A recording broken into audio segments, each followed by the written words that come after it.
Happy New Year. It's a pleasure to be back and it's a pleasure to be having these conversations with you. The last video that I did under the spark was about you defining what success means to you.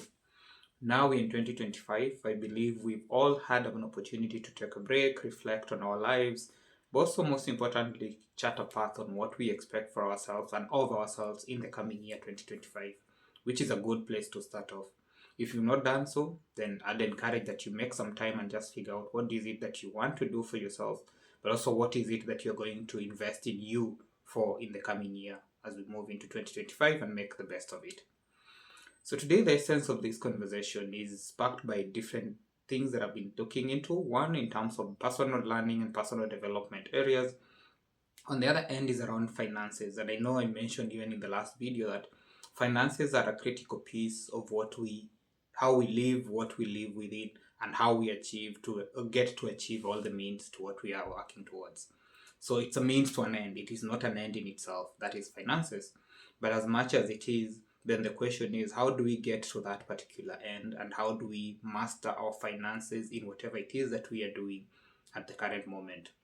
And that brings me to the topic of conversation: marginal gains. Marginal gains is about making increases which are small in size, but they are continuously gaining over time. And therefore, then that brings us to the principle of compounding, and which is the compound interest, compound factor. Does it apply only on finances? Probably not. And 100% I can guarantee it's not only in finances, but it's every single thing that we put ourselves out there to do. If we're able to improve by 1% every single day, or even 0.01%, then in the end of a period of time, we'd have actually maximized our output, maximized our gains by the virtue that we are adding to what we already have. It is a skill that you have. How are you building onto that skill? What extra knowledge are you learning so that you are the best at whatever it is that you're talking about, and therefore you are growing by the virtue of you having a skill but perfecting the skill? And that is a critical piece to do. So I'll go into this discussion with two aspects. One, on the professional side, in terms of your professional pursuit and whatever it is that you're doing. On the other end, I'm going to look at it from a financial standpoint. At the end of the day, I believe we all have an aspirational life that we want to lead. And that aspirational life is about saying, as David, I want to be able to live in such neighborhood or whatever it is, and this is how much it would cost to live in such a neighborhood. Maybe my initial investment is not going to be able to cater for buying a home, but I can rent in that neighborhood.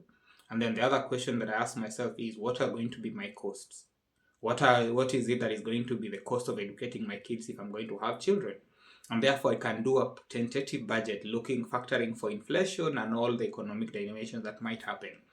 So then, as you may arrive to a figure that I say, in the next 5 years or so, if I'm able to have 100,000 Kenya shillings, I would say that is around $1,000 or whatever, $1,000 per month in my account, then I would live a decent, stable life with no pressures and no hassles, which is a good place to start off.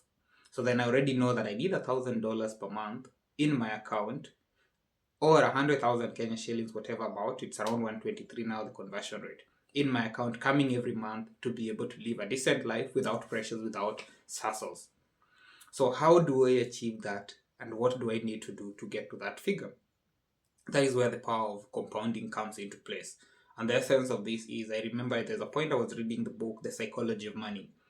And what they're talking about is the pursuit of money is not to be able to make more money. It's about having the money that grants you the freedom to live the life that you deserve. And I've already defined that, and that is where now, going back to the previous video, success is about knowing what life you want. Then moving from that life that you want to craft the path. And today we are starting to craft that path together. So I've made the mind that I've said I'm going to work towards making 100,000 Kenya shillings, $1,000 per month, bare minimum. I'm able to meet all my obligations and all my commitments. Good enough.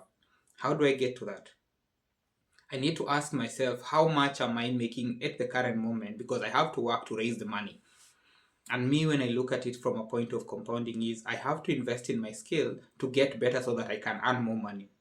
But does it mean that I'm earning more money to get to that level? Yes, I might earn the money, but if I get to that level where I'm able to say, on a monthly basis, I can get $1,000 off-site without having to work. Because when I talk about depending on it from my main job, people lose jobs, which means it's not guaranteed to continue. So then I look at it from a point of investment. So I look at it most of the times when I look at such kind of stability in terms of reliable revenue streams. I look at government treasury bonds, treasury bills, because when you look at investment and finance, the most stable investment people look at is risk-free investment. Either you're investing in a government bond, government T-bills, whatever it is, government securities in essence. And if you look at the Kenyan market, when you look at annual bonds, we normally have an interest rate of between 10 to 11, maximum gets to 12, but not as much. So when you look at 10 to 12% interest, then I can already start counting and saying, if I expect to have 100,000 per month in a year, that is going to be 1.2 million. And if that is the interest that I want to be making, how much do I need as my underlying base investment, the principal? So then you can do the calculation from that point and say, maybe if I need that amount, 1.2 million, and what is the compounding interval? Assume the compounding is on a monthly basis. And what I'm driving towards is some of these investments that already do exist, like for the money market funds. So therefore, then I can say, I'm going to invest in a money market fund that has a compounding on a monthly basis. Then looking at that and reverse engineering that calculation, I would say on an annual basis, if I have a principal of 10 million Kenya shillings, then I would be guaranteed of making 100,000 per month without doing anything. Therefore, that is a stable life without stressing on anything. I can do other things, but it's not like my life will be appended or my lifestyle would be affected in case of any disruptions. I can continue working whatever it is. And therefore, you're able to work towards that.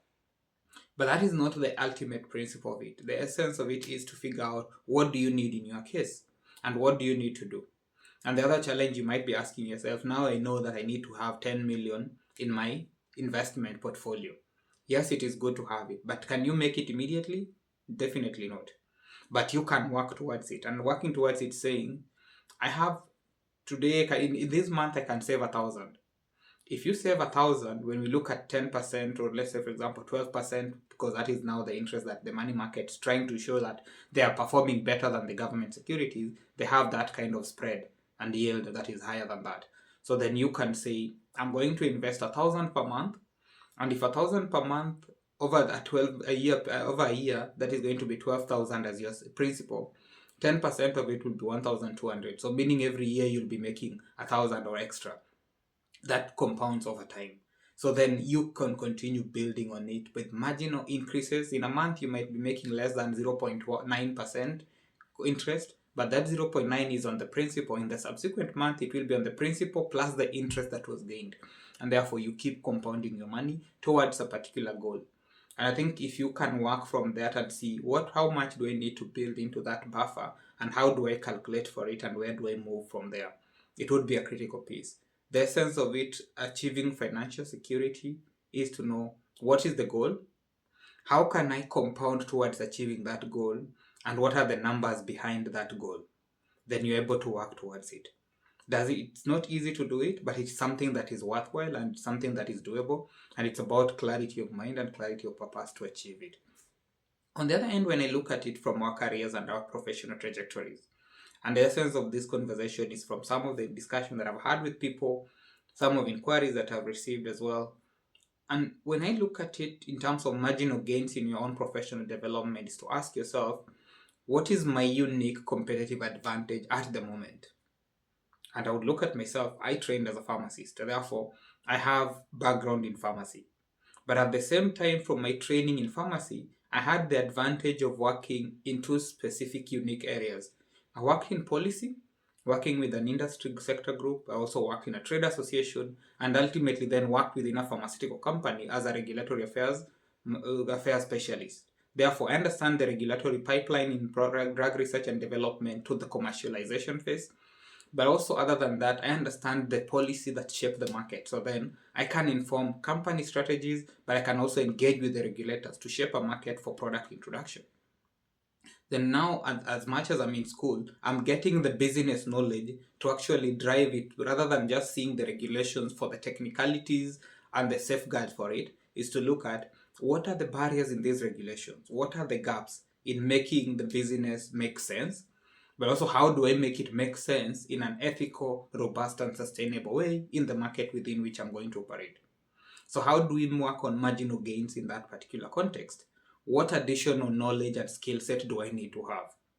And if I want to have that skill, how do I get value out of that skill? So one key thing that I need to keep learning, for example, when I look at it from policy perspective, I need to keep learning. Where do I get that knowledge? And what is the value add in that knowledge in the long term for whatever it is that I'm working towards?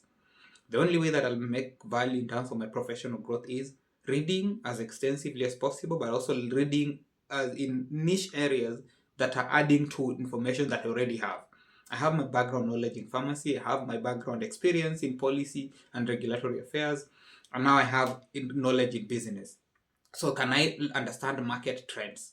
Can I inform those market trends, or can I leverage them to help companies position themselves to get value? And what unique information do I have? That comes as now an incremental value that I add to what I already had at the initial level.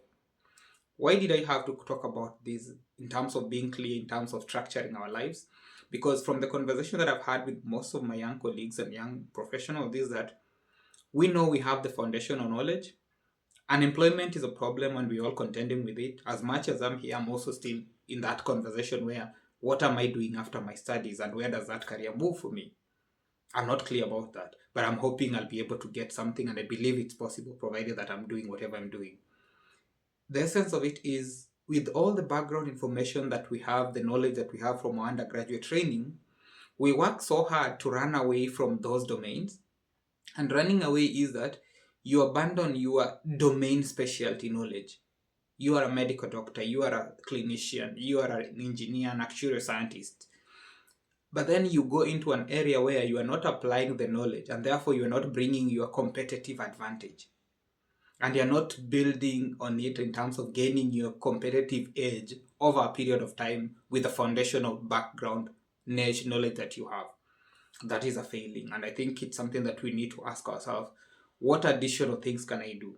For example, I have a friend who is a clinician by training, getting into data science. Amazing, and I love that piece. But the question you need to ask yourself is, what is the value of this data science that you are learning in the clinical space? What data points do we need to know? Why would a hospital love to have a clinician who understands data modeling, data analysis? Either you are the data engineer helping them see the touch points and the pain points in their service stream, service flow, new customer acquisition, or whatever it is. Also, maybe you're analyzing their performance to see what are the lags in their system that makes maybe clinical lab work data getting to the patients at a slower rate.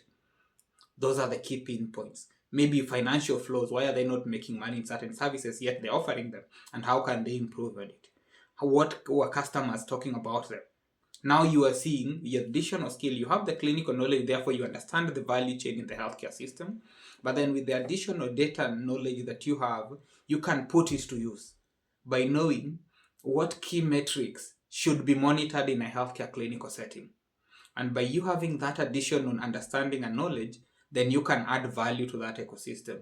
Now you are indispensable because you not only have the technical domain knowledge that is the foundation, the baseline, but you've built on it with clarity on what is it that you are working towards. And over time, as you keep learning and you're refining it, and don't argue for the technical knowledge that you have on this other side, only from, let's say, for example, you're the clinician, now you have the data analytics skills and data skills and data generation, whatever data science skill that you have. Don't talk about data science and leave it at data science. Don't talk about clinical skills and leave it at clinical skills. How can you link them so that the data skills that you have are an additional add-on and a selling proposition for your clinical knowledge and clinical domain? And how does that deliver value to a hospital that wants to employ you, to an organization that actually is keen on recruiting you and consulting you to support them in optimizing their digital data systems? That is value proposition. And if you do it over and over and over, you become the specialist, the unique go-to person in that domain. And if you become the go-to domain, you'll make money doing it. You'll get satisfaction because it's something that you enjoy doing, something that you love.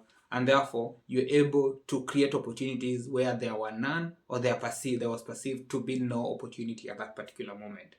That is the power of marginal gains in your personal professional development, but also in your financial investments, and compounding it over time. I hope this challenges you, but also opens your mind to possibilities as you shape your professional and personal life in this year 2025. Thank you. Have a good one.